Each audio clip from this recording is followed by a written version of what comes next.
And welcome to Real Politics Live. I'm Richard French. We're going to get to our top stories in a moment, but first, a sad commentary on some of the ugliness we've seen this election season. You know, it's always easy to tell when a political campaign gets desperate. Tonight, we got some sure signs it's apparently happening in New York's 19th Congressional District. If you watch the show regularly, you know by now the 19th, it stretches across a large portion of 5 Hudson Valley counties. The battle for the district seat in Congress, it's being waged between 6-term Republican incumbent Sue Kelly and Democratic challenger John Hall. Once a long shot, Hall has been closing the gap, and national party leaders from both sides, they're sitting up and taking notice. In a report today from the Associated Press, political writer Beth Fooey, she confirmed that, writing, "Thanks to a blend of Democratic momentum, Stephen Colbert, YouTube, and his own minor league celebrity, strategists say that Hall, a long-shot Democratic challenger, could topple Kelly, who has represented New York's 19th district since being swept into office as part of the 1995 GOP revolution."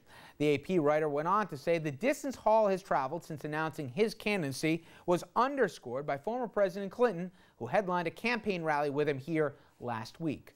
With headlines like that, it's easy to see why the Kelly campaign might be desperate. Now, what's harder, though, to figure out is what they were thinking when they apparently mailed an outrageous campaign brochure to voters across the 5 counties that make up the New York 19. Just take a look at this. Now, you see right there?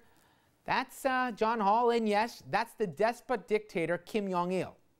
That's John Hall, and yes, he's towering over a mushroom cloud.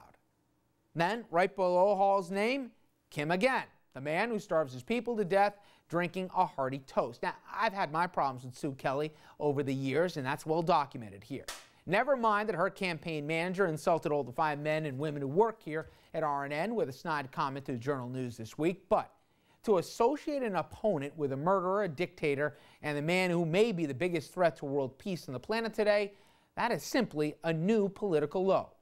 Is it a serious lack of judgment, or is it a sign of ultimate desperation? We tried to ask Congresswoman Kelly that very question. We attempted to ask about the flyer, and our calls to her campaign, just like so many other questions facing her constituents this fall, they went unanswered. That said, we should tell you the post office box printed on the flyer matches her records as one belonging to one Ms. Sue Kelly. Telephone number printed on the flyer, however, was answered by several people, all of whom declined to identify themselves and, yes, again, answer our questions. Not surprising, they ought to be ashamed. Now, we're going to have much more in the race in the 19th, including a look at one of the newest stars on all the political popular sites on the internet.